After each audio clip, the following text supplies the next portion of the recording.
The following is rated not safe for work.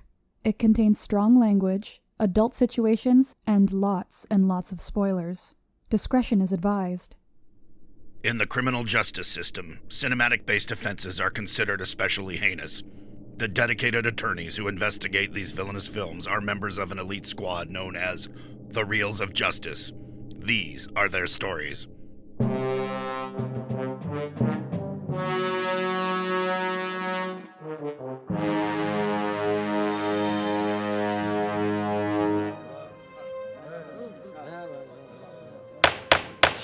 Order, please, order. The Reels of Justice is now in session. Judge Big Ben Haslar presiding. Your eyes for the Honorable Judge Haslar. Be seated. Welcome to Real to Justice 2. Today we are in the case of The People versus Dragon Ball Super. Broly, a 2018 animated feature that has our heroes Goku and Vegeta facing off against their strongest opponent yet, Frieza's latest recruit, a Saiyan named Broly. For those of you unfamiliar with our court proceedings or this movie, we are here to determine if this film is guilty of being a bad movie. As always in this courtroom, films will be considered excellent until proven awful, and the burden of proof lies upon the prosecution to prove beyond a shadow of reasonable doubt that this film is guilty. Mr. Maynard Bangs, you are representing the prosecution. You may present your opening statement. Thank you, Your Honor. Now, just for the sake of full transparency, I want to make it clear that I watched today's film with an English language audio track. That's right. And maybe my opponent here, maybe some listeners at home or some members of the jury consider that blasphemous. But I don't care. You know why? Because subs are a thing for people who think the original is better for you. But I'd rather hear an awful dub than watch my damn language. So, no, I don't want your TXT file, no. I don't want your SRT, hey girl. I just want your ASS, bitch, yeah. And make it ASAP, no. I don't watch no subs. Subs are a book put in front of my movie. Fucking up the whole damn scene from the bottom of the screen, trying to force me to read. I won't watch no subs. Subs are a book put in front of my movie. Fucking up the whole damn scene from the bottom of the screen, trying to force me to. No, I don't want your TXT file, no. I don't want your SRT, hey girl. I just want your ASS, bitch, yeah. And make it ASAP, no. Subs. No. Subs. Thank you, Your Honor. Subs are going to get some love from me, I'm afraid. Appearing on behalf of the defense is Mr. Vincent Haddad. Don't worry, you don't have to sing. Please present your opening statement. That could help. I feel like that deliberately attempted to throw me off of my game. Maybe. It's great singing. I also watch as the English with the English dub as well. That's how I grew up. Sean Schemmel is my Goku. Okay, so within the transmedia constellation of Dragon Ball, I would say its movies are the most precariously positioned. Despite there being 22 films in the franchise, for the most part, these need to stand apart from the media streams more privileged within the narrative universe, which is the manga, obviously written and drawn by Akira Toriyama, and its adapted anime series, totaling around 650 episodes of television. Wow. For the uninitiated, Dragon Ball's serial narrative is segmented into many sagas that are simple cycles of repetition, processing and cannibalizing into its franchise aesthetics an array of genres and influences in the service of the character-oriented epic of Goku and his pure-hearted pursuit of self-improvement as a fighter. Brutal and creative fight sequences provide novelty within each battle, nearly all of which typically begin the exact same way. A fighter dejectedly kind of realizes their punches and kicks are ineffectual against their super strong opponent, and then they perform an all-out explosive energy blast, and the unimaginably strong opponent remains unbothered when the plumes of dust clear. The fight moves back and forth several times as either new fighters come in or the same fighters discover new levels of power that change the dynamics of the fight. Most of these villains are then reformed through Goku's generosity and become his friend, promising to continue to train hard so that Goku can continue to test his strength against them in the future. Whatever costs accrue from these battles, whether the routine deaths of heroes or utter global annihilation, are cushioned and contained, usually most often by the conceit of the Dragon Balls, which summon the wish granting dragon Shenron to restore the previous world order. In addition to the Dragon Balls, battles find difference in their reputation by way of various other gimmicks. Goku's dramatic and brilliantly animated transformations provide the index for most narrative arcs, marked by a change, usually in his hairstyle or color. Most famously, when he first turned blonde with his Super Saiyan transformation. As the organizing gimmick of a franchise rife with repeatable gimmicks, transformations simultaneously mark stories as distinct and also make the complex stories of each saga themselves superfluous. So, Dragon Ball films essentially condense these really long narrative cycles, which often take like 30 to 50 episodes of TV to be introduced and resolved, into a 90-minute condensed, like Campbell's soup kind of length. So fundamentally, I would say, and this is probably mostly agreed upon among Dragon Ball fans, movies are their movies are by nature unsatisfying in terms of payoff. Additionally, they almost always exist outside of the main storyline, and so they exist purely as their own miniature adventure, attempting to create stakes where none can really exist in a franchise that already has a tenuous relationship with stakes to begin with. On the other hand, the bargain for longtime fans is that the studio will spend more time, money, and care than they are feasibly able to when following the production schedule of the television show, which can often result in the show in like really uneven quality. And so audiences would expect to have the kind of the full weight and capacity of the studio's effort, and even like in some cases like technological advancements in animation utilized in its big battle scenes. This also would apply to like audiences will expect the voice actors to kind of go all out with their screaming. With this investment, the films also serve as a way to way into the franchise for newer audiences.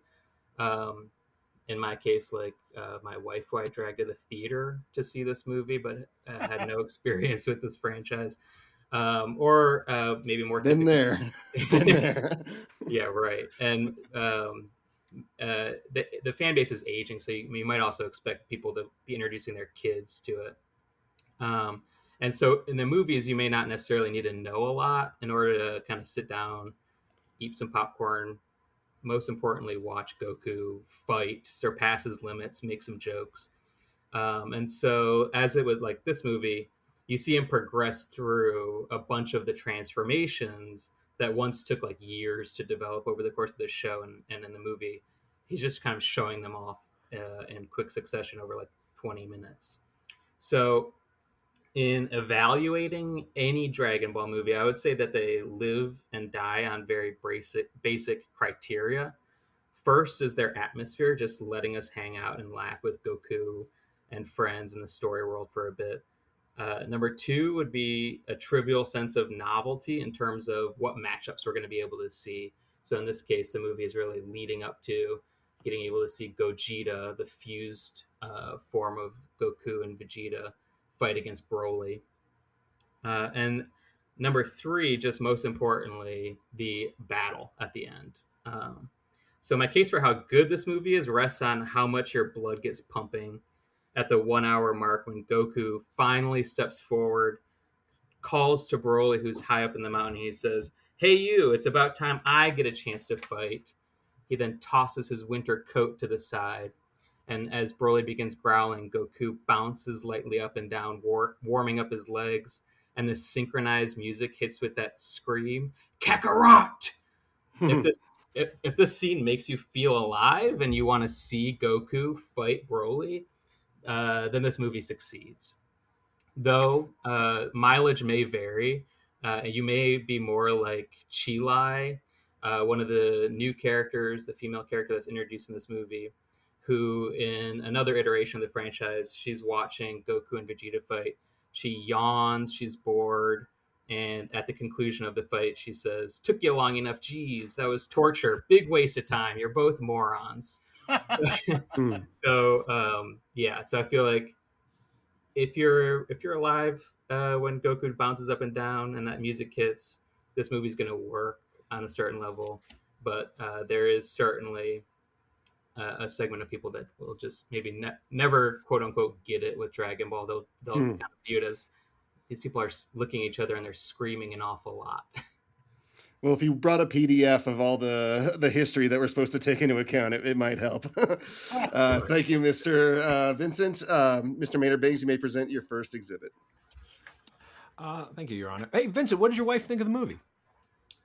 She enjoyed it. I mean, she got the laughs out of it that we can talk about. Find the 35-minute fight thrilling. Was she really looking forward to it when he started bouncing? She was. She loves me. I think that might weigh into it. Well, I don't. You can lie to Maynard. Just say she loved it, dude. She loved it. Yeah. She liked the fusion dance. She liked them turning into. Chicks love the fusion dance. Yeah, into the other ones. Around block. Now, I agree. There's two ways you could walk into this movie, and I think if you walk into this movie as not a fan of Dragon Ball, this thing's kind of already a slam dunk for me, because this movie does not hold your hand about who these characters are, how they relate to each other, how they became so powerful, or what their power stems from. You kind of just get dropped into it to kind of just follow along everything going. And I wouldn't be surprised if you were totally confused. I've at least seen a little bit of the Dragon Ball abridged series, which is the only thing I take serious. So I kind of get that they were just gonna sort of fight most of the time, but still I was totally lost by the backstory, because man, you jump around a lot. First you have the destruction, well, first you have the exiling of Broly, and then you've got the destruction of Planet Vegeta, and Bardock standing up against him and sending, who would become Goku away. And then you jump all the way into the future when Goku is an adult and hanging out with Vegeta, which if you didn't know that, Kakarot was Goku, and I don't think the movie ever tells you they are, you'd be just totally jarred and confused by who any of these characters are. Or how they relate to each other.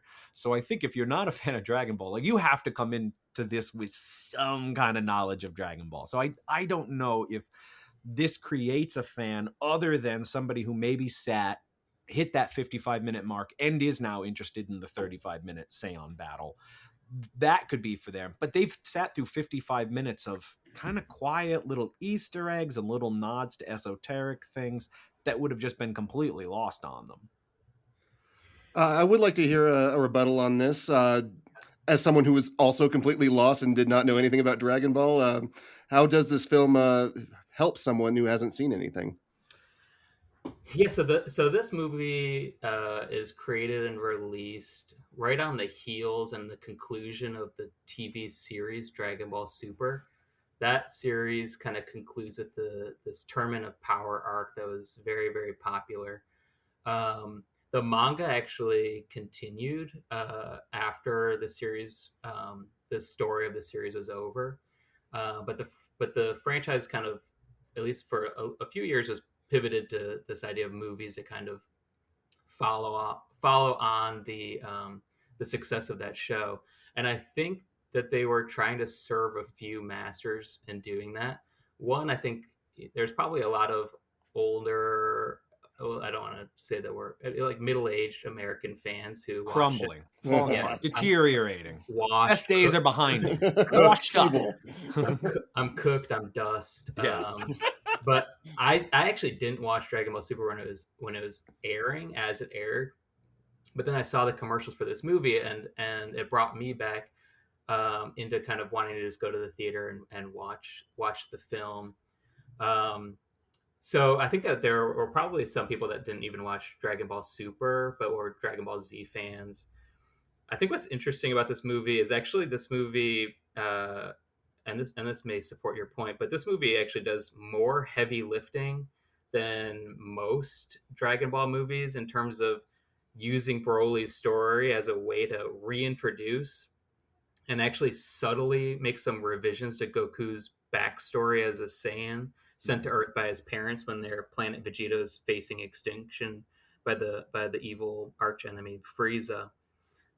This derivation of the Superman story wasn't actually really invented or introduced by Toriyama until years into the manga's production. Yeah, once he started fighting a bunch of aliens, he's like, and he's an alien Exactly, too. exactly. Originally, he was just this Earthling that was kind of based on this Chinese folktale Journey to the West. He's the Monkey King, Monkey King character, right? But this Saiyan lore really drove the franchise to its heights of global success, with all those transformations that most of us know and love. So for some of us like that, maybe stop at Dragon Ball Z, we might be like, well, man, his hair turned red and blue, and then like for a second it flashes white, which is it's kind of like hinting at something that happened in Tournament of Power. But in the spirit, yeah, that's Ultra Instinct Goku. He's sick. He's awesome. In the spirit of continual revision and tweaking, though, this film presents like newer version of these fan favorite characters that were limited mostly to the film universe from the 90s. So those two would be, you mentioned Goku's dad, Bardock, and of course the barbaric beefcake Broly. I see. Perfect time to transition back to me. This is exactly what I want to talk about. Yeah. Because I think that as an outside fan, it's too easy to find this movie guilty if you don't know Dragon Ball. But I think you should find it guilty if you do know Dragon Ball. And the biggest reason is Broly. Now, for the members of the court who don't know, Broly is an existing character. He had 3 non-canon movies in the 90s, right? So as Vincent was mentioning, they weren't part of the universe. He didn't officially get included. It's kind of like a fan fiction side timeline thing. So the point is, now they've decided to incorporate Broly into the main storyline of Dragon Ball, right? Following Dragon Ball Super, which reeks a little bit of desperation, right? Like, oh, what are we going to do to make something interesting? Oh, let's just bring in one of their favorite characters in. Why not? Let's just bring them back. So it reeks a little bit of desperation, but naturally this should be an easy win, right? You're going to finally adapt this beloved character. Surely all you got to do is just kind of keep him similar to the source material, right? You wouldn't want to change much about him. He's a very popular character as is. If it ain't broke, don't fix it, right? Easy dub. But nope, the filmmakers can't do that. They have to change Broly. They have to retcon a whole lot about not only Goku's origin, but Broly's character in general. The original Broly is a violent maniac. He's a sadist. Whereas the new Broly is established to be sympathetic and kind of compassionate. His companions describe him as pure and naive. And when they press him that the fighting is all his father's idea, he doesn't deny it. And we're led to believe that Broly is kind of doing all of this as a puppet of his father. That's very different from the original Broly, who, as I said before, was a violent maniac whose rage made him unstoppable. He destroyed something called the South Galaxy, which sounds pretty important, and like it had a lot of people in it. And he did that just to lure Goku out so he could destroy him. This Broly hated his father and eventually kills him himself, less so in a rage and more so because his father wasn't willing to go as far as he was. So the original Broly had to be destroyed by a few concerted efforts of heroes across a few movies. I think 2 at least, because the third one, he's a clone. I don't count that. But this Broly, he's just wished away from combat where he stops being violent. Like the original Broly couldn't be stopped necessarily. They kind of wound him and he becomes unstable and sort of destroys himself. He's not really defeated as much as he kind of destroys himself. Until the second movie, they shoot him into the sun for sure. But this Broly, instead they add this compassionate side, which ultimately doesn't go anywhere, right? Because they add this softer edge to him, that he's more humanistic, that he had this pet named Ba, he doesn't really want to be fighting. What does that end up meaning? Broly never decides to stop fighting himself in the middle of the combat. He still loses control completely and becomes a violent maniac.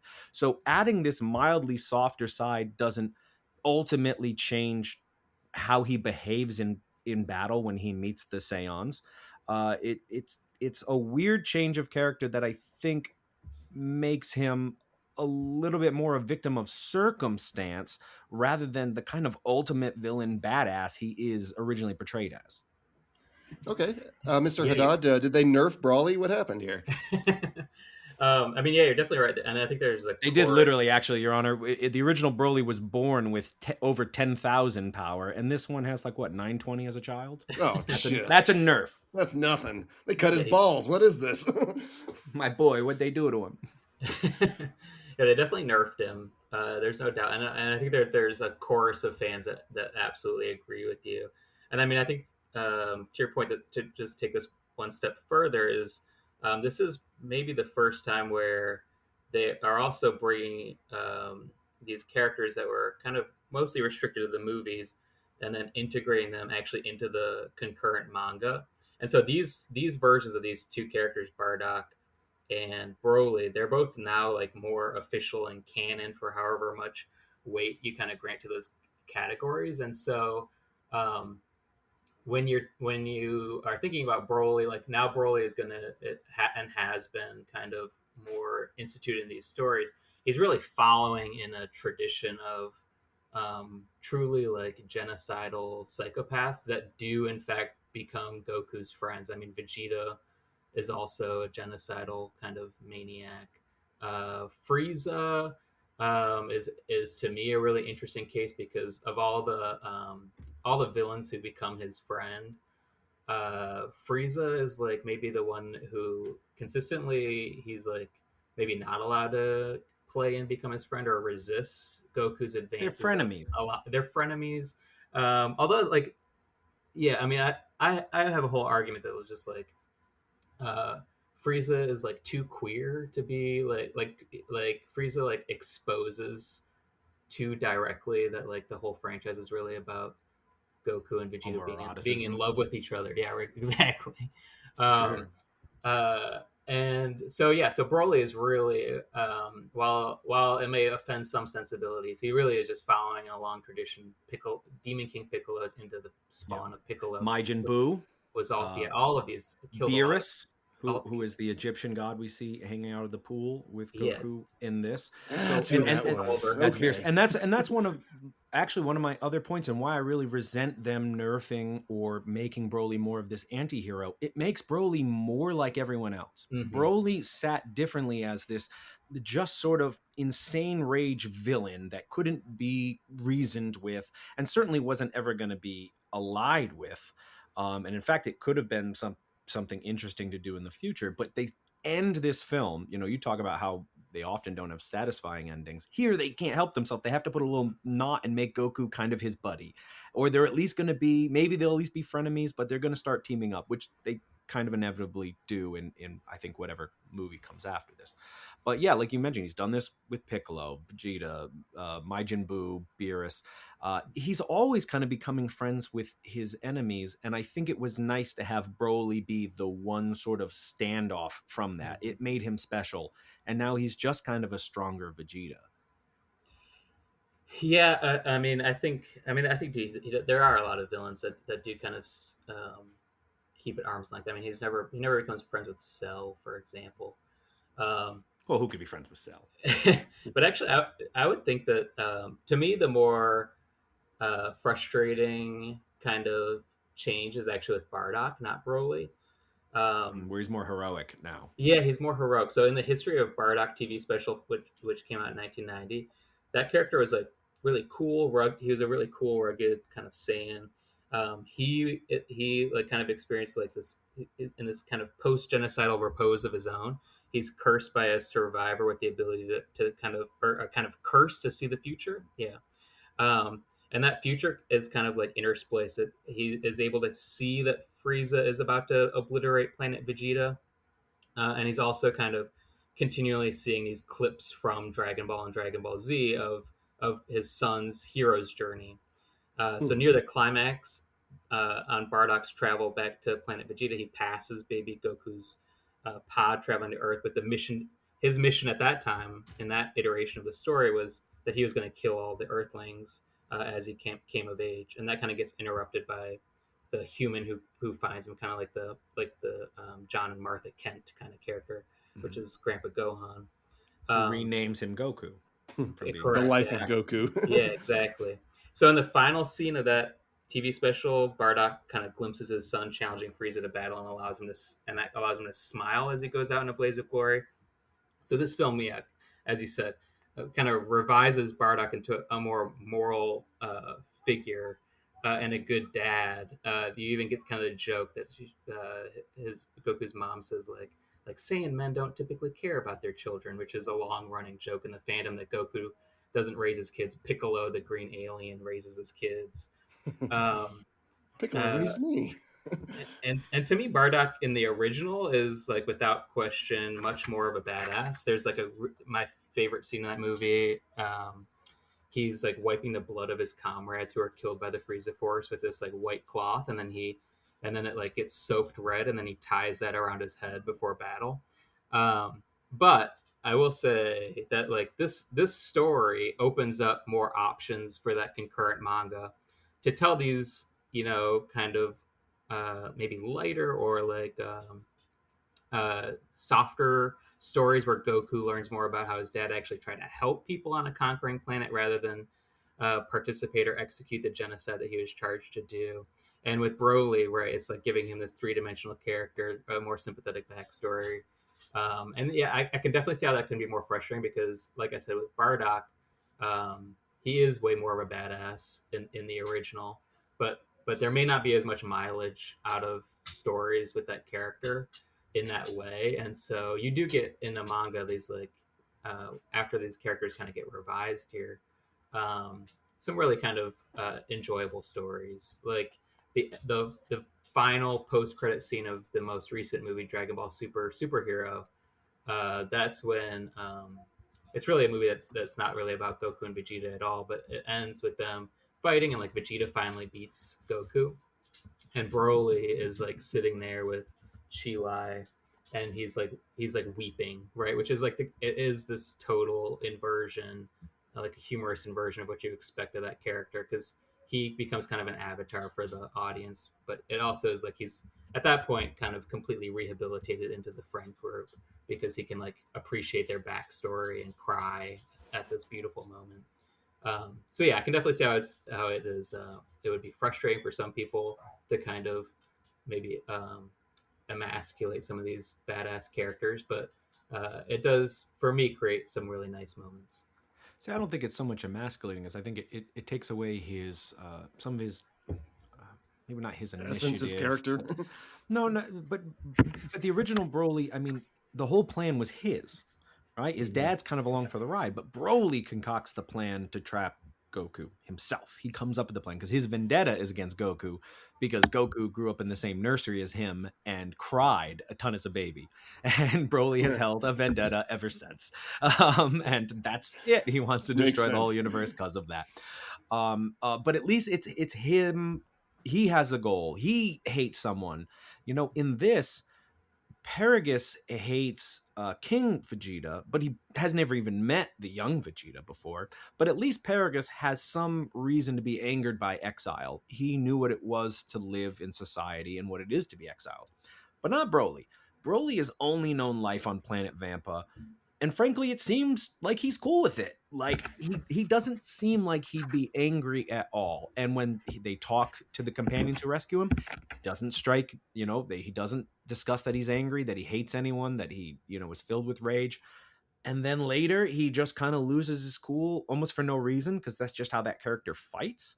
But it suddenly doesn't mesh at all with the passive and docile personality we were shown literally just scenes before. So I don't believe him being enraged by his exile. I can understand Paragus, but I don't think he would have internalized this rage in that same way. And one other change, since we've just been talking about this so much, is I think they made Broly more of a Gary Stu, the male Mary Sue, because Broly is strong for no reason. Even his father says he's never fought anyone. Right? Now, the original Broly did, right? He went around annihilating the entire South Galaxy. So he and presumably was strong before that. But he has clearly had a history of battle and of combat and of experience. And so to make This Broly, who has never fought anyone before, just lived on an isolated planet and never had to go on the adventures Goku and Vegeta did, and all the obstacles they have to fight that allow them to raise in power. I mean, that's Goku's whole thing. He wants to fight other warriors so he becomes a stronger warrior, right? Which implies that fighting makes you stronger. But Broly is very strong without ever having fought anyone. And so, yeah, again, I think they made Broly a Gary Stu. I think the franchise really, like I said in the opening statement, I think it always has this kind of playful relationship with the idea of stakes or even story. I mean, the idea of story is almost supplementary in certain cases to what is essentially a perfect balance between comedy and catastrophe, like comedy and then fighting, comedy and stakes. So it's like pro wrestling. Exactly. Just watch pro wrestling then, man. We can go do that right now. And I do sometimes. And I mean, I think like this movie has a lot of these perfect examples where it has this lightness and this self-referential silliness, and at the same time it's absolutely sincere and takes itself and its audience very seriously. So for me, enjoying this movie comes in taking both sides of this equation into account and how they work together. The franchise has, it's always had this deep sense of self-parody for just how silly it actually is and its story world is. There are two moments in this movie that really stand out to me as like every time I watch a movie, they make me laugh. So Dragon Balls are obviously this essential source of drama and intrigue for so many of the franchise's early stories. In this film, we learn that Bulma is collecting them so that she can de-age by 5 years, because like any more than that would be too noticeable. We then get like Frieza is collecting them for a very similar reason, so that he can grow by 5 centimeters. Any more than that would be too noticeable. He wants people to think that he's like still growing. And then later, after some incredibly intense fight scenes, we get that another hit of levity when Vegeta and Goku need to do the fusion dance and become Gogeta. I mean, Toriyama often talked about just like, like for practical purposes, for a franchise to keep producing stories, he had to have the characters keep leveling up. But like it got kind of ridiculous. Super Saiyan and Super Saiyan 2, Super Saiyan 3. Super Saiyan God, Super Saiyan? Super Saiyan 4, Super Saiyan God, Super Saiyan Blue, exactly. Ultra Instinct Goku. And so at some point they come up with fusion. That becomes a new thing. But at every point, like they will always have Which is characters. a pause. I actually, as an outsider for the thing, I don't like the idea of the fusion, since Goku takes great pride in how strong he is as a warrior individually. Him combining with somebody else seems like, all right, maybe you can beat this guy, but you couldn't beat him alone. You could only beat him teamed up, in which case, if all we needed was Broly defeated, they could just call Beerus up. Beerus could beat Broly, no problem. Well, Beerus doesn't like to get involved in but he could beat Broly, no problem, if he had to. Yeah, and Vegeta is more resistant because I think of the implications of finally being one person. But yeah, I mean, like I think all of these things, there's always a character or a scene that makes fun of how silly these kinds of things are. But that becomes this. They get repurposed with their own sense of value, and that is through the humor of it. And what I love so much about Dragon Ball is somehow they have this like magic sauce where even though they're like making fun of these things, and like we could apply this to Broly becoming this kind of three-dimensional character as well. They don't undercut, but they rather seem to like help set the stage for how seriously we nonetheless should take this new villain, this new catastrophe, even though we know how it's going to get resolved. In this case, it's foreshadowed throughout this movie, as with so many marks, that Broly is going to end up becoming his friend at the end. And so this movie really kind of exemplifies or kind of typifies how the franchise has mastered this formula, this balance between comedy and catastrophe. It pokes fun at itself, but it still takes itself and its fans very seriously. Mr. Maynard Bangs, did you have any other exhibits? Yeah, just one final sort of pulpit to get on. I know we mentioned, if you were thrilled at Shall I lend you my dais? No, you keep your dais. Okay, thank you. I'm on my dais. So we talked about, if Goku hopping up kind of got you thrilled. And, I'm not an anime guy at all. And I think the thing that does it for me is that animated action doesn't thrill me. There's an element of safety to it, right? Because these things aren't happening. And granted, in any movie in live action, the things aren't happening, right? But the traditional way to do action, as far as practical stunt work, this technique allows the stuntman to share some element of the danger of the situation with a character. Well, I have the live action movie for you? I was like, oh no, should I? It's not gonna be Hundreds of Beavers, is it? When Dylan emailed me, I was like, should I be so bold as to attempt to make the case that the live action Dragon Ball movie, which I think may be the lowest rated Rotten Tomatoes movie of all time. See, we're talking about different live action because I'll almost guarantee you there's tons of CGI in that.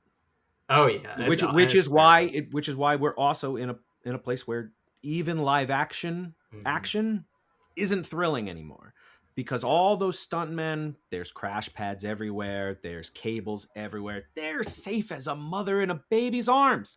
So you can't ever feel the danger. You never feel the danger for the characters, but when a stuntman jumps off a train in the 40s or the 50s, he was jumping off a goddamn train. A lot of them broke their legs, so whether you're jumping from a building or crashing a car, despite the safety mechanisms in place to an element, some element of that danger always exists. And this gets infused into the film. You feel it. It can't get recaptured by animation. You can't just draw an explosion. That's never as thrilling as a real explosion that could have gone wrong and hurt somebody for real. And what kind of element of danger exists in animation? They're going to get carpal tunnel. It doesn't really exist. So I think that this sort of animated action, it's aesthetically interesting to me. I think it's attractive to the eye, but I'm never at the edge of my seat going, yeah, Goku, screw him up. I'm like a distance away because they're cartoon characters, because they're not quite realistic. I lose that edge of my seat feeling that I would get from, say, A Great Escape or like The Chase and the Blues Brothers, even, which is comedic, but still so many people are bopping around. People can get hurt. You watch any Buster Keaton scene and that he damn near died every time he did it. It's always more thrilling than every Marvel movie we get nowadays. So with that, really interesting, I will rest and I will let you take your time, but I'll rest. Well, there you have it, actors. Maynard wants you to maybe almost die. Yes, and your movies will be better. Yes, I think it's really interesting that you put it that way, because I think ultimately we're talking about two different forms. I think there's a similar kind of response that I have as an anime fan when I see them making live action versions of anime, which Netflix has become really invested in doing with like One Piece and stuff, where it's like animation can do these different things that live action can't do. At the same time, there's this really productive, especially with fighting manga and fighting anime, this productive relationship with like the history of martial arts. And in this case, Akira Toriyama was a big fan of Bruce Lee, but he was even a bigger fan of Jackie Chan. Exactly. So I think about those like end credit scenes of Jackie Chan movies where you see him in these like perilous situations and like really putting his body on the line. And I think a funny parallel with that, like at the end of the day, while Dragon Ball is a fighting manga, fighting anime, it's not really a martial arts. Like they're not really like that invested in doing moves. It becomes about something quite different.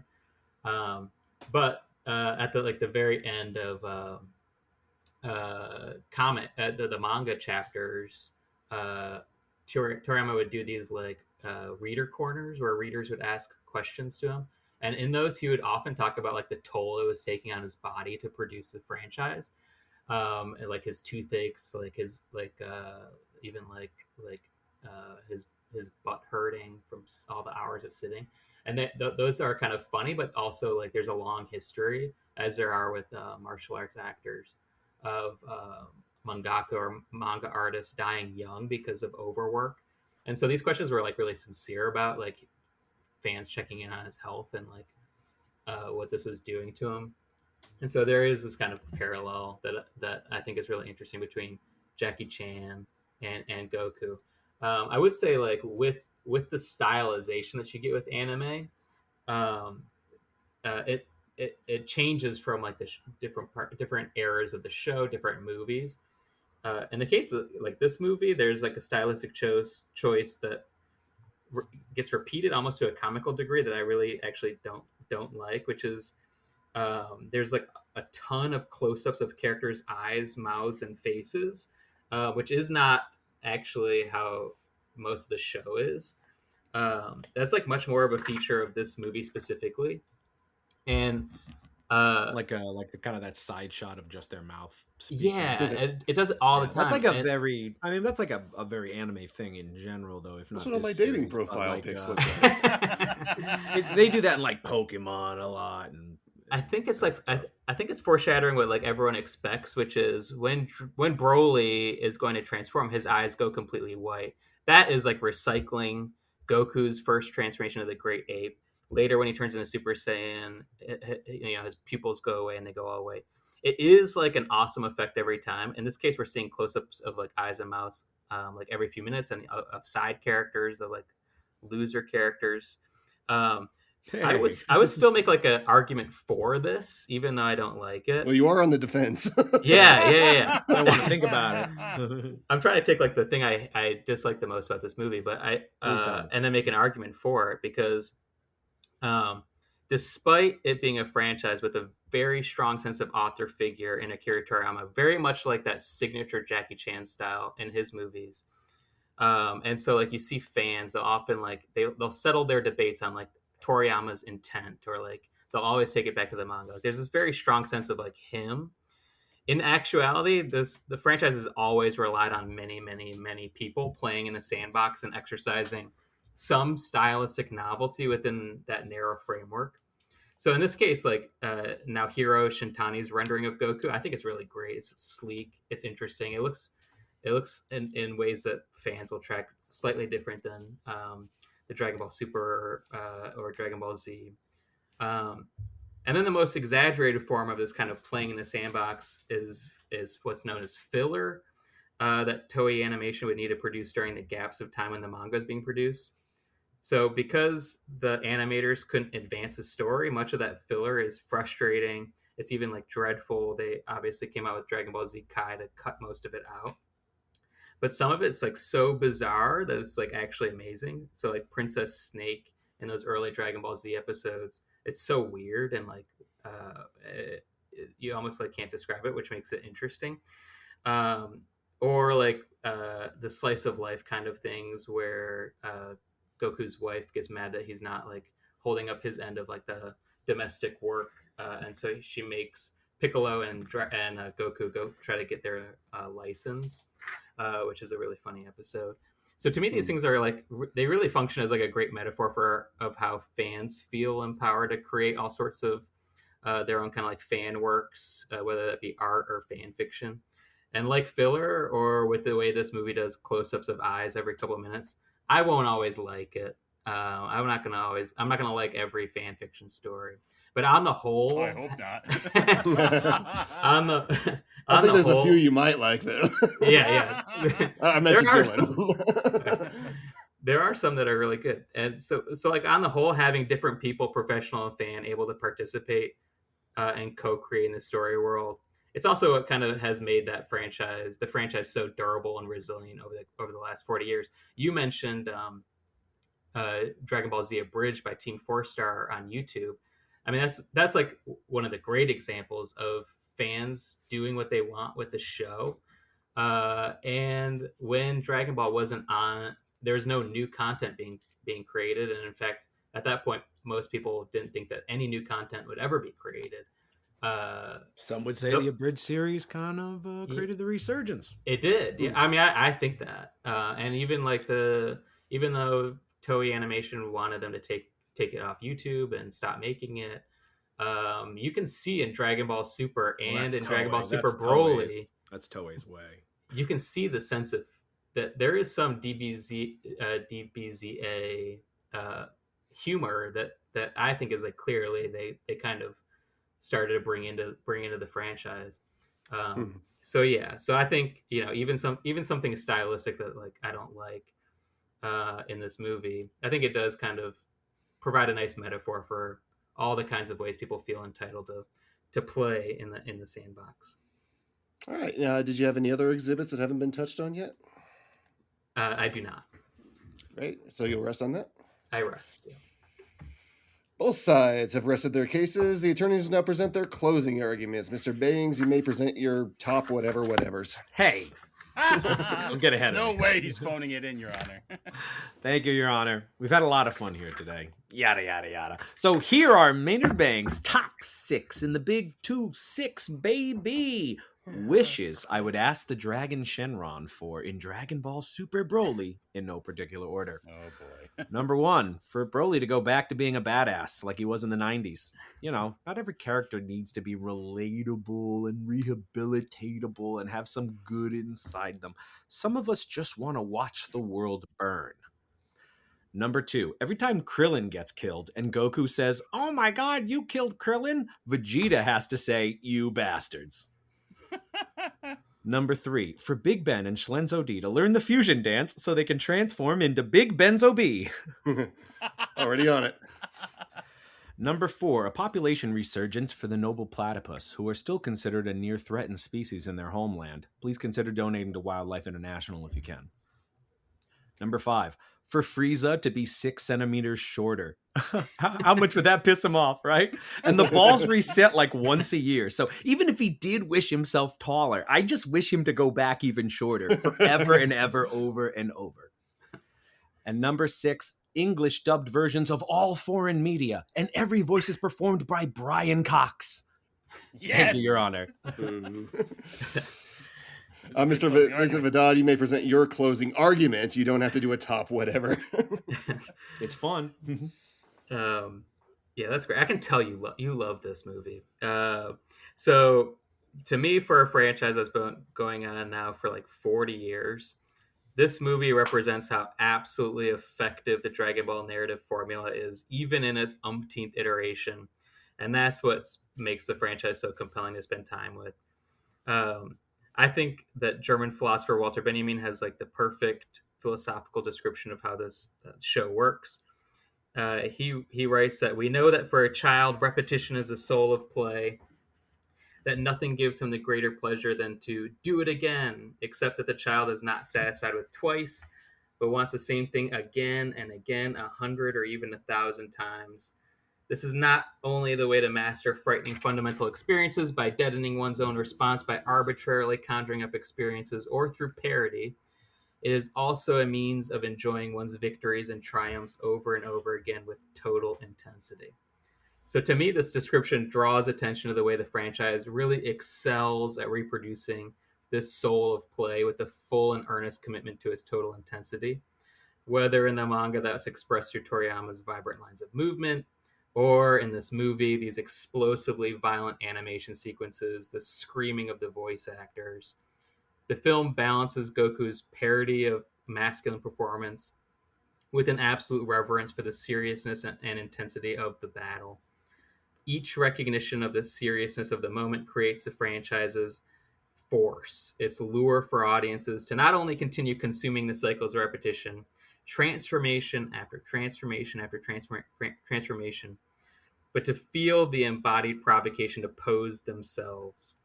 The ability of Dragon Ball's story world to provoke the imaginations of audiences worldwide comes only through the effectiveness of its unparalleled ability to provoke an almost involuntary physical response in the audience, to pose, scream as Goku does. This film demonstrates how, no matter how many times we've seen it before, when Goku bounces up and down to fight Broly and the singer screams Kakarot, I, at least, cannot help but respond, "Do it again!" Unsatisfied with twice, I could watch him do it 100 or even 1,000 times. Hey, that Walter Benjamin would love the Teletubbies. Thank you all, members of the jury, Mr. Big Ben Haslar, Mr. Dylan J. Schlender, and Mr. Damn it, he learns as he fights, Ryan Luis Rodriguez. You have all heard the facts concerning this case. It is now up to you to determine if this film is guilty of being a bad movie. The bailiff will escort you to the deliberation room to render your verdict. Right this way? You know, was I lost in this trial? Well, that goes without saying. That's pretty clever. That's good. That's good. All right, I guess I'll be the foreman today, though I was tempted to do the interview as Big Benzo B. We would have to layer our voices, There's still time. There's still time. Yeah. Well, if we fuse, we would sound like a complete. We would turn into Ryan. I like the idea. Ryan. Yeah, okay. So anyway, really good cases here. I actually am a pretty big fan of Dragon Ball Z. I watched it when it was contemporary in America, coming out in the late 90s, early 2000s. I got in right at the beginning, right when he first meets Vegeta, right? So I hadn't seen the Raditz part, but then eventually I did. Watched it all the way through the Namek saga, watched it all the way through most of GT, which comes after Dragon Ball Z, right? And then the Super, as Maynard and Vincent elucidated, this came out well after the fact, kind of in response to there wanting to be more demand for Dragon Ball, which it's funny because I was completely oblivious to it. I didn't even know they were still making new Dragon Ball stuff. It's new Dragon Ball movie from 2018. I'm what? They were still making Dragon Ball? That's crazy. So it was kind of a walk down memory lane for me. Something that they both brought up that I think is worth considering is the amount of exposition that we get in this movie. My familiarity with it, having watched the original Toonami airings, I knew who Goku was. I knew who Kakarot was. I knew who all the players were.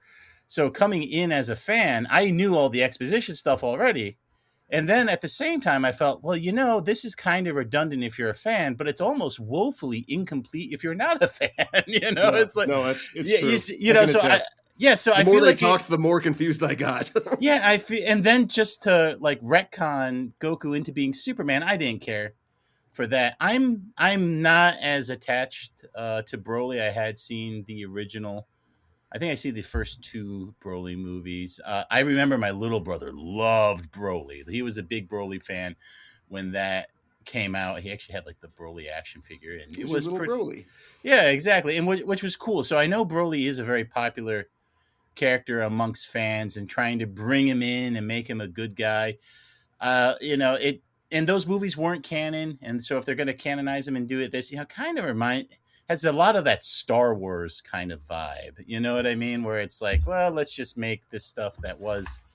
It's not canon. At least the Star Wars Legends, they had to decanonize. So Broly was never canon. So I could appreciate Maynard bringing up the distinction between the two different Brolys, but it is a different Broly now, and I do also struggle with this idea of why would he be losing so much? Yeah, you have to love the Broly you have, not the Broly you want. And then as Vincent said, the Dragon Ball formula is a very predictable, expected formula as well. That's the other thing too. No one would no DBZ or Dragon Ball fan, because it's not just if I say Dragon Ball Z, I'm referring to the whole franchise. That's just how I grew up with it, right? So no Dragon Ball fan wants their expectations subverted even a little bit. This idea that Broly's going to become his friend makes sense because Vegeta became his friend, Piccolo became his friend, Tien, and pretty much everyone he's friends with. The only friend he ever really made was Krillin, and then he fought everyone else, and they all became friends.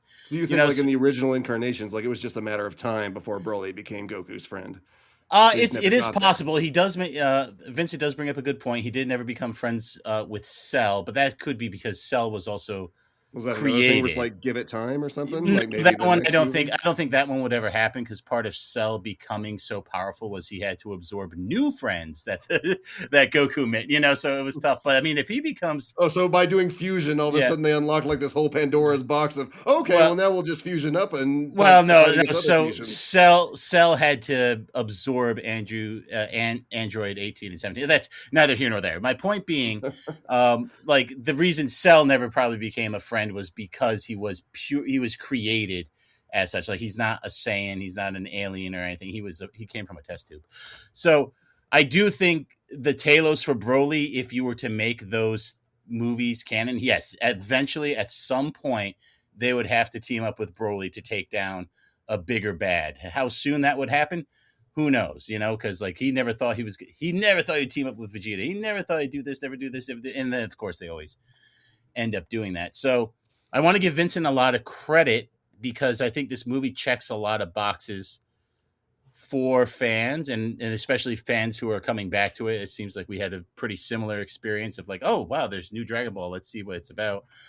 So it was kind of neat to revisit. I was completely lost with the hair colors. I know the Saiyan levels, like Super Saiyan 3 is supposed to have really long spiky Sonic hair that's gold, but now it's like pink and then blue. And I'm like, all right, I got nothing, and obviously the fusion dance is a very, very popular. I mean, I do like how Vincent brings up like the physicality that fans bring to it, like doing the screams. I could tell you, I have deadlifted before while trying to channel a Kaioken level, which was how Goku got strong before he was a Super Saiyan. Kaioken times 50, and then I'd like pull 500 pounds, and it was because of Goku. So, but even like as a non-fan, like as he's like changing hairs and stuff, like it's just like I don't know at what point I'm supposed to like be worried for him because it's like, well, is he just going to power up again? Exactly. Final fight.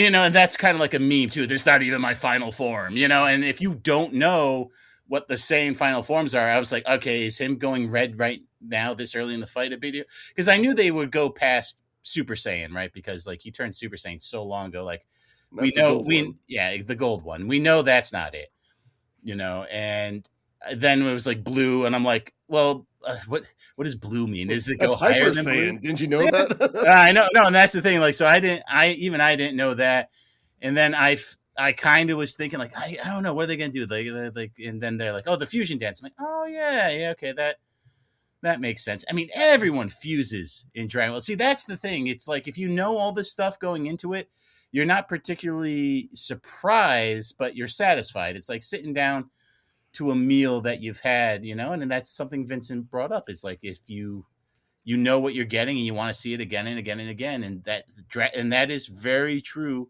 for Dragon Ball fans. You're just not going to find a Dragon Ball fan saying, you know what, like Goku should lose and become weaker. It's like, no, like Goku, like he'll lose tons of fights, but it's to become stronger. How he's going to become stronger than Broly, I have no idea, because like that would be interesting to see where that story goes. But it sounds like there's only two options, right? Power up more or fuse. Well, he is going to power up more. That's the whole point too. Goku's power level is just going to keep going up and up and up because he had to fight Raditz, the most powerful being in the galaxy. Then he had to fight Vegeta, the most powerful being. And then there's Frieza's the most powerful.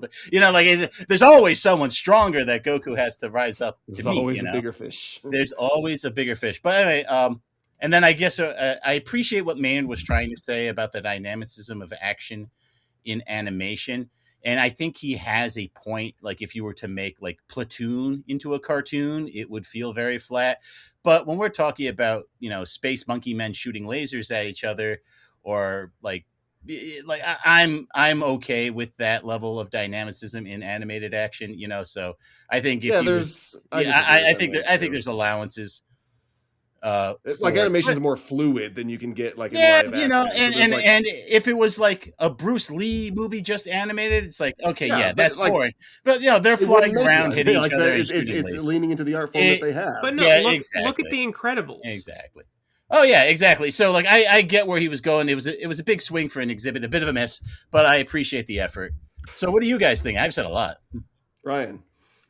I'm going to read you my notes in order. All right. There's not a lot of them because I didn't get a fucking thing in this movie. Okay, here's my first note. 20th Century Fox made this? Second note, what the fuck is going on? Third note, what are Dragon Balls and why do they matter? Next, is this the story of Superman or Moses? I'm very confused. Next, it's like watching season 6 of 24 without having seen a previous episode and they expect you to get it. I wrote that in my notes. Like it's right. Season 7 of Game of Thrones is what I said. The weightless punchy is always my least favorite part of superhero movies. And then finally, great scenery and backgrounds.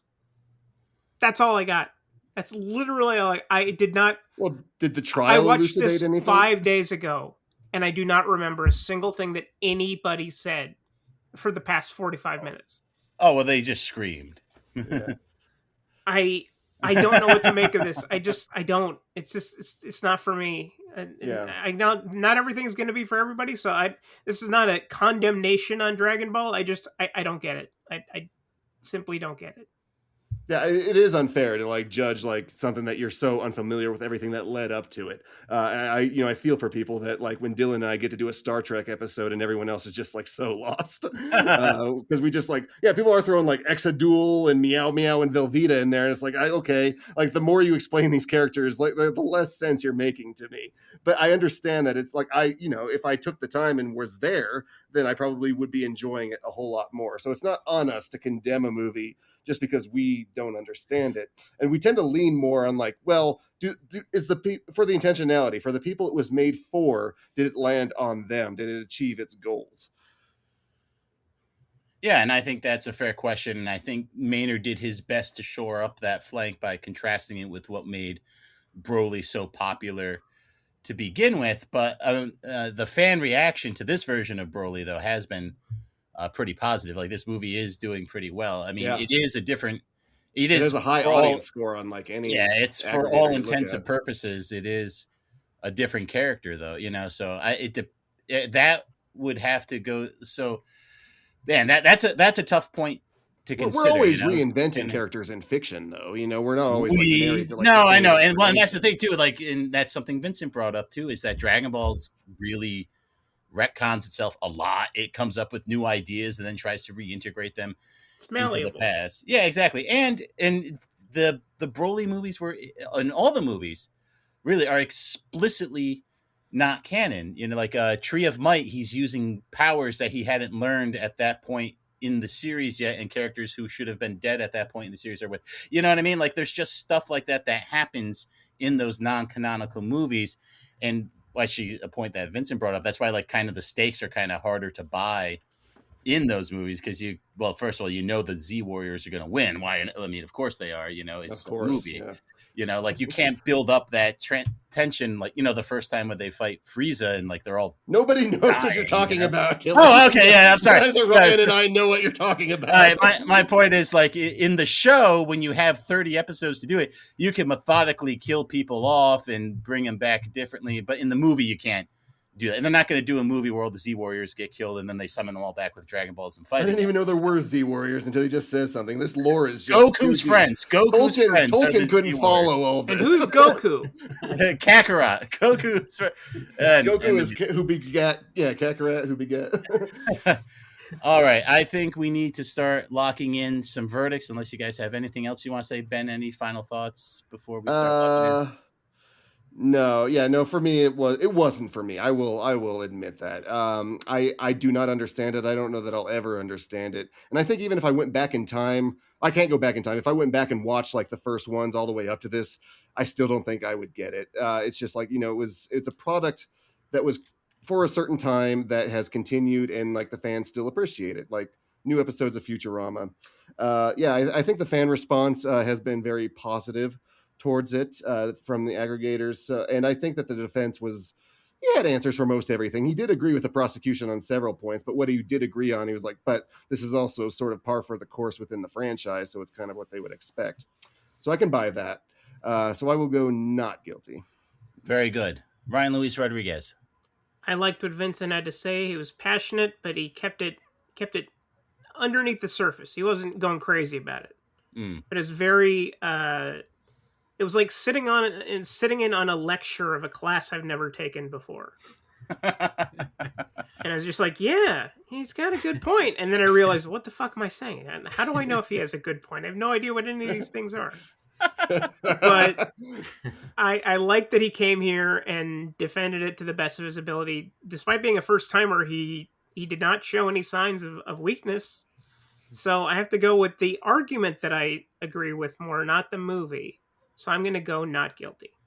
Well, very good. So I know Maynard would hate it if I gave him the pity vote, and I'm not going to do that. No, make him hate it. Make him hate it. No. I think it was well argued on both sides, and this is just the classic case of intentionality. I mean, this movie had a goal It hit it. I think Vincent did a very good job of contextualizing it and how it works broader in the franchise. And I do think the holes there were to poke in it, he was able to do. And I think this would get this to guilty is just really a bunch of outsiders with no stomach for it, but that's not what our show's about, which is a good thing. So we're going to be a unanimous not guilty today, boys. Let's go out there and tell that very handsome judge. Yeah, no, kudos to the prosecutor. He did the deep dive, and I'm not sure that I would have if I were assigned. That was good stuff. It was good. And he was right on everything. It was great research.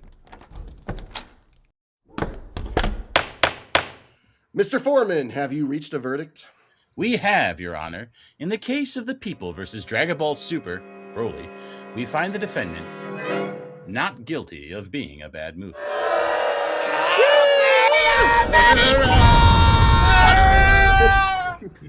Just screaming. The verdict is so rendered. Super Brawly's power is rated above 9,000, so it should have no trouble battling our Court of Appeals, which isn't even in its final form. Court is adjourned. I like that one, Ben. It's good stuff. This is Mumbly Mumberson from some weird incubation planet in the multiverse, reporting to you live from outside the Reels of Justice. Maynard Bangs, you can relate to the movie being a hairy and bitter man. Would you care to share your thoughts on the jury's verdict? Yes, Mumbly. My family also ripped my tail off when I was young. This was an interesting case. It's fun to do a deep dive on an IP I don't know anything about, really, at all. And it turns out that it's not that complicated, actually. I ended up kind of enjoying it. It pretty much was a lot like pro wrestling. Who cares why these people are here? They're just here to fight. So you're just here to turn your brain off and watch the stupid idiots just smack each other around. And there's not really much else going on. So I generally enjoyed it. Obviously, the fans love it. Great job by Vincent, who was very brave in defending this 93% rated movie. So very courageous, Vincent. But it was a lot of fun. Speaking of stupid idiots, thank you. And here comes Vincent Haddad. I can't describe you because I refuse to look at your face. Excuse me, can I get a word on how you feel about today's verdict? Yeah, I mean, ever since I watched this movie, I was thrown into a midlife crisis of wanting to go back and be a kid and spend a lot more time with Dragon Ball. So I am going to take my awarded winnings and compensation and go buy some more Dragon Ball action figures to play with, and probably have my toddlers Kamehameha and pummel me with their fists and beat me up. So I'm super psyched, and it's great. That makes me very sad. That's all we have from the courthouse today. I'm off to fight my arch nemesis and live for 700 years, I guess. Let's go back to the studio for post-trial analysis. Who's that? Next week on Reels of Justice, Mumbly's nemesis is revealed. Benzo D. Big Benzo B. No, that time we fused with the earring, so it was a different name. Oh, jeez, I can't keep track of it. For a second, I thought Vincent's toddlers were named Kamehameha and Pummel, which That would be a great, awesome. good name. My toddlers, Super Kamehameha and Pummel. Oh man. But fun trial. So, Vincent, what keeps you busy when you're not here? What are you usually doing? So I'm a professor of English. I teach comics. I teach manga and anime. And I mean, I think this was a lot of fun. Trying to defend the movie to kind of what I anticipated, some mixed relationships with the franchise. But I mean, it still remains super popular with young people. So does drugs, Vincent. Are those good too? I can't go on the record about that. Of course not. Yeah. So Vincent, But I tell can us see a bit you about the book that you wrote about Dragon Ball here. And who's the target audience for this? Should Ben read this book, or should fans like me read this book, or should everyone read this book? So actually, I think the acquiring editor of the book put it best when I agreed to spend like 3 years working on it, which was that there are two groups of people that may be interested in the book. One is obviously people who are very invested in Dragon Ball, and the other group of people who have zero investment in Dragon Ball. Hey, that's just my but first are interested in the exhibit. topic. And he was like, the people in the middle, they may not. And I always thought that was interesting, and I tried to write it in that way. So I I think there's a lot of good contextual history and kind of analysis of it that I think would be interesting and appealing to, like this jury, people who don't have a stomach for Dragon Ball, or people who love it. All right. And now, what's the name of this book so people can find it? So the name of the book is called Next Time on Dragon Ball, and it is published by the University of Minnesota Press. It's part of this great book series on franchises. They've done a book on Adam Kotsko wrote a book on Star Trek. I know we have. I know here. him. Yes, yeah. And Dan Hassler Forrest wrote one about the Fast and the Furious. So I was coming. You know him too. You completed the trilogy. We've had them on before. The triumvirate. Oh, great. Yes. And so we all approached franchises very, very differently, which I think is the point. And yeah, in this case, I am approaching it really trying to understand how it works as a franchise, so how it can reproduce itself so successfully. So I think from that standpoint, you may not necessarily need to be a Dragon Ball head to want to kind of understand how exactly does this thing remain so effective after 40 years. Well, and it had such a unique trajectory because it was so popular in Japan in like the 80s and 90s. Yeah. And then it became popular internationally in like the 2000s with the same content. And then, as you so expertly point out in the book too, like with the different voice actors being able to bring their own flair, being their own Goku, being their own Piccolo, things like that. It opened up so much in a way that, you know, like I don't even know what a comparable American franchise could be when it comes to animation, you know? No, like maybe like Scooby-Doo has reinvented itself more, you know? Like that'd be about it. Yeah, I really think something like this is really hard to imagine ever happening again. Yeah. No, it could never happen again. Absolutely. Well, sui generis. Absolutely. I mean, I get like just from the standpoint of like the long dilation of time between when it was successful in Japan and it tried immediately. It was Toei Animation was trying to get it to succeed in the U.S.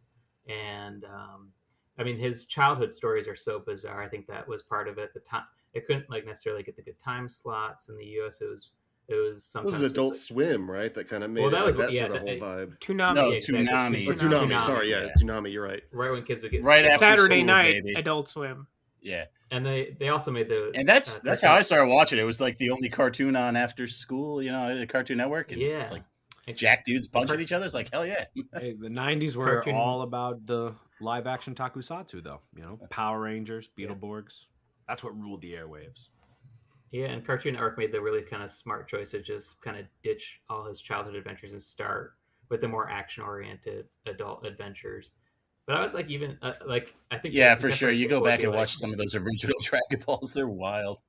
Yeah. See, those would be the ones I'd want to see. I want to see when he's a kid and weird and stuff like that. Yeah, they're just like adventures though. It's like Vincent was saying, like Into the West kind of stuff. You know, it's not about the fighting per se. I mean, there's still good fights though.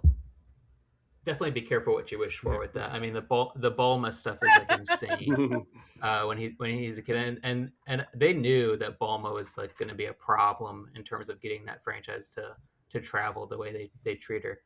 But I would compare it to like you think about like Squid Games today, like that. Like Netflix may have not expected that to travel, but once it traveled really fast, right? Like, and just kind of took off here. I don't know that you would get this kind of 1980s artifact in one country to just all of a sudden blow up 15 years later in the US and really give in Squid Game though it had the pandemic, right? So it also had like prime placement, kind of like Toonami. Well, I mean, exactly. It's not 15 years, but back to Power Rangers, when it did hit in 93, it's an adaptation of a 1987 series. So the series that series had already been out 6 years in Japan. That's the one they adapt in the 90s. Yeah, but they still recorded new modern stuff for it, you know, like I mean, yeah, the 1-to-1, you know.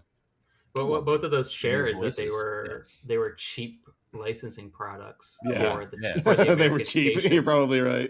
Yeah, I'm not saying anything bad about Power Rangers. I love Power Rangers.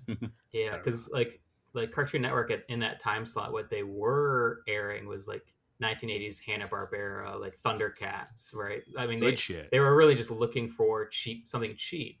That's Rankin Bass, not Hanna-Barbera, but you're right. Yeah.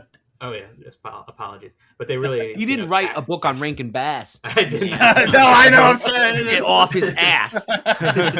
He knows a lot about this thing. What was that like weird samurai cartoon? That was that like Ronin something, like Ronin Warriors. That Samurai Jack. Samurai, no, not Samurai Jack. No, it was like Ronin Warriors was kind of an early one too. Yeah, but yeah, nothing the way Dragon Ball Z took off, man. Yeah. Well, I don't know. I missed it. I watched Pokemon a little bit. I missed the Dragon Ball for the most part. But I could see maybe checking out. But now, see, I'm way more interested in seeing what weird stuff happened to Bulma. Now I'm interested. That's the guy I am. You would be very interested, man. And then no interest at all. Maybe. Now, Vincent, we always ask for recommendations from our guests for movies you think people should see. So what is a movie you think people should see? Well, so on the topic of anime, my personal favorite anime movie is called Your Name. That's a very, very different vibe and movie from Dragon Ball. That is written and directed by Makoto Shinkai, and currently streaming on HBO Max. In terms of an anime show, I think if you like the Dragon Ball sensibility of humor, but maybe a different kind of genre, Spy Family is really, really funny. It's obviously more in the spy genre. And then another kind of different vibe is Frieren Beyond Journey's End, which is a more fantasy series about an elven mage. And that one is just like very chill. Not a lot, if any, screaming, but a good hang, and I really enjoyed those. All right, but on what was the movie you mentioned? Your Name. That's the first one. Your Name. It's so tell us about that. Why should we see this one? So it is. It's about kind of two teen, one boy, one girl. It's kind of like a body switching movie. Maybe like in a bit of like Freaky Friday or Freaky Friday, right? And so yeah, they're trying to like figure out what's happening as the audience is trying to figure out what's happening. I hesitate to say too much because it has this a really great kind of conceit and hook to it as they're trying to figure out what exactly is happening with them. It's the animation is like gorgeous, like the way that he renders environments especially, and I think if you watch that movie or really any movie by that director, kind of similar to like Studio Ghibli movies, but you really come away, well, you should cry if you have humanity in you, but you would also really come away like thinking like in the US we really just like, it seems like we don't have the capacity to make animated animation like as pretty and detailed as that is. I mean, it's a real labor of love, and that movie is like sweet. It's got funny moments, and it has a pretty smart conceit. But like my students, I'll show them that movie.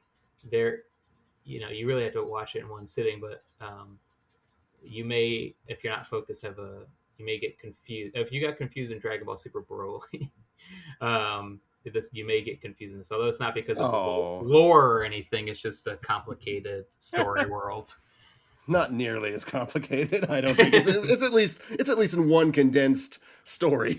Yes, it's one condensed story. Well, but in Broly, what did you need to know, right? Here's some dudes, they're gonna fight. Here's a guy and a girl, they're gonna swap bodies. I don't know. Yeah, no, it's great. All right.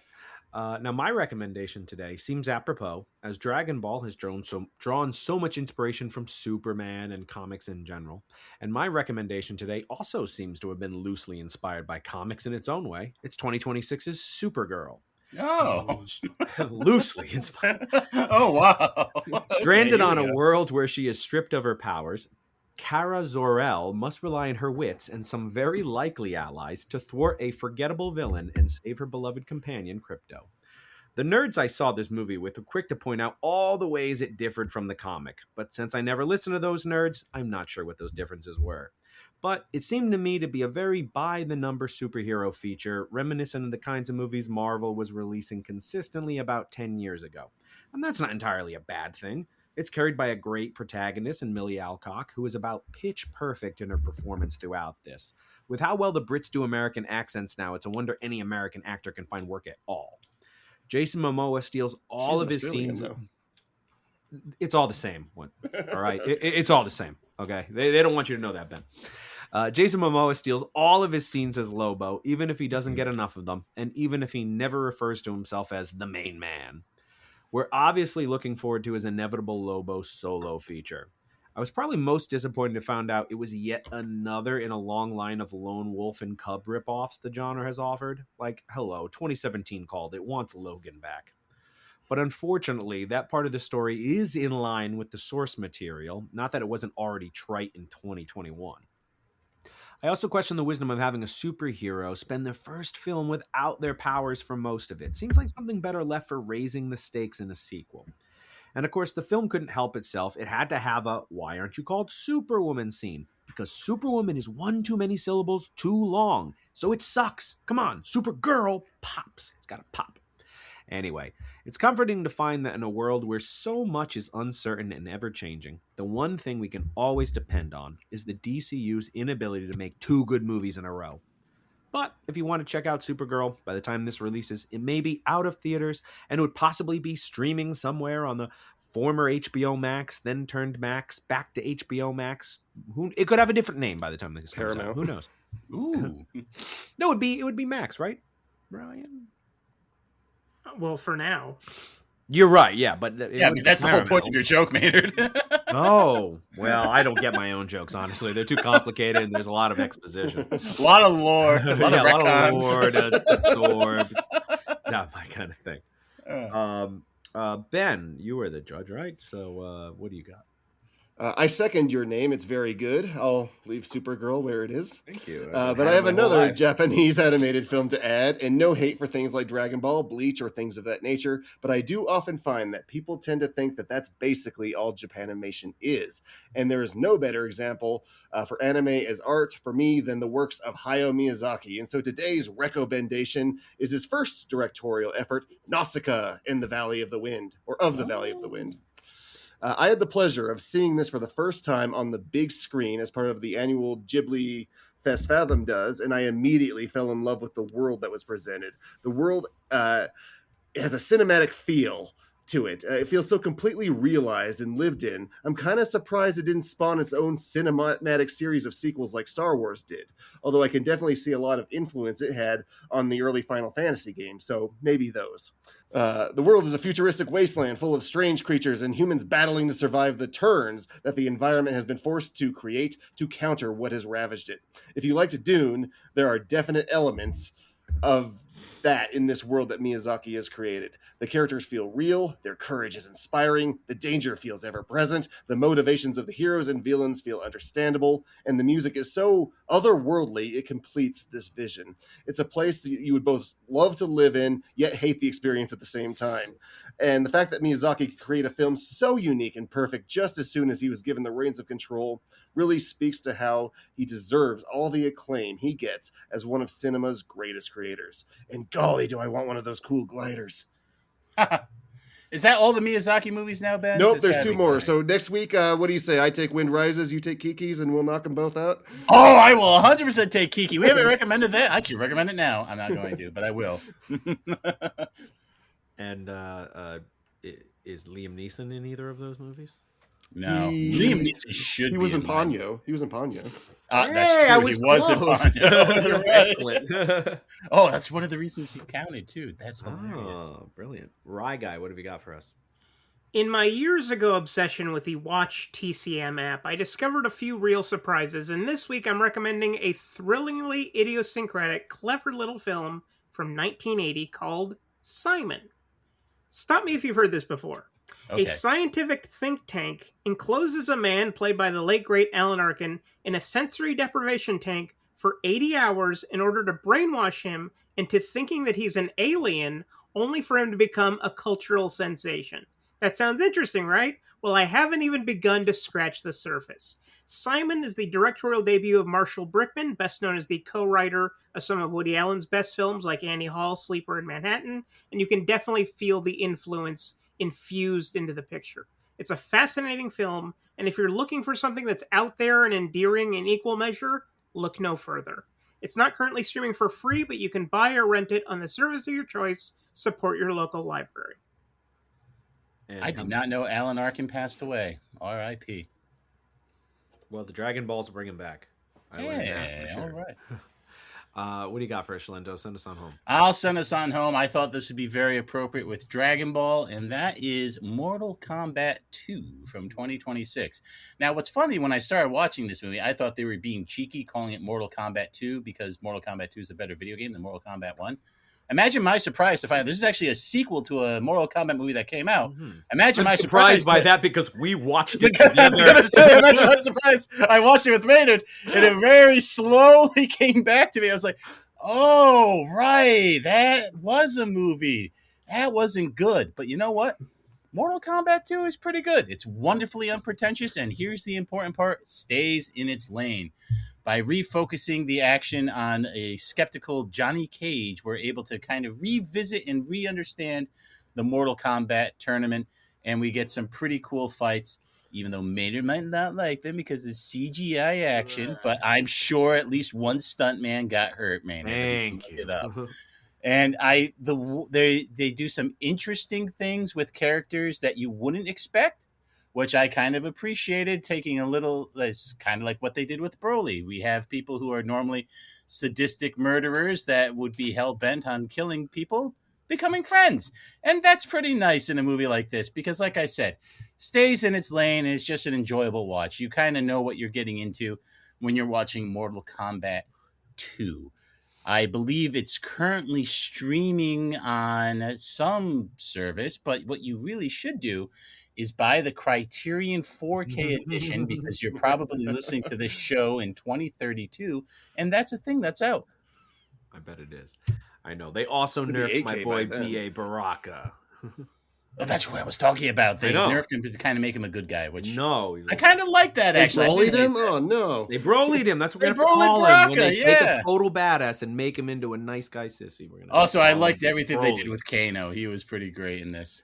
Yeah, and he gets a laser eye, right? Yeah, and I haven't seen this bullies one. Quan Chi. We've and talked about it a bunch, actually. Is this the first time we see Quan Chi on film, too, I think, which he's an interesting character, so...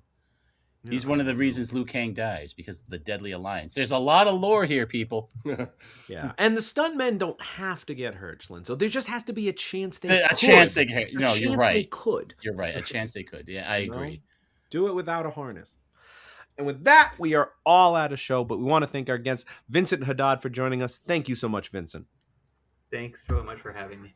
We are going to have you back. Not for another Dragon Ball movie, are we? Oh, yes, for another Dragon Ball movie. It's going to be live action. Live action one. And you're going to have to We defend agreed, it, no Vincent. more superhero movies, no more Dragon Ball. We made that No, agreement. if this gets in the Dylan. top 5, then That's we will true. do it. You're If this gets in the top 5, listen No, for the it year. opens the You're conversation. never It gonna, opens the conversation. Yes. You're never going to get us off superhero movies. We're already doing Venom again. Like, so that's Ah, coming no crap. matter what. So boom. Next live week action. on Reels of Justice.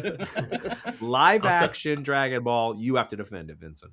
Oh god, I don't think I could do that. I'll set my You're gonna challenge. have It's got to be under like 40% on Rotten Tomatoes. I'll find something like Oh, maybe that's the new nothing. the new Crow movie. If you, How this is- about Oh, the you know, Netflix Death okay, Note? all right. Hey, you want to defend that? Okay. I'm all about that. That would be. A yeah, tough I might challenge. lose that, but I'll That's take it. another movie that happened, isn't it? My goodness. it What a is. time to be There has to be a alive. chance of danger.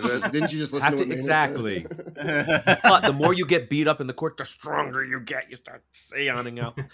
But we're gonna have you back, and we hope that everyone else will join us as well as the reels of justice keep turning. Count it. Punchy, punchy.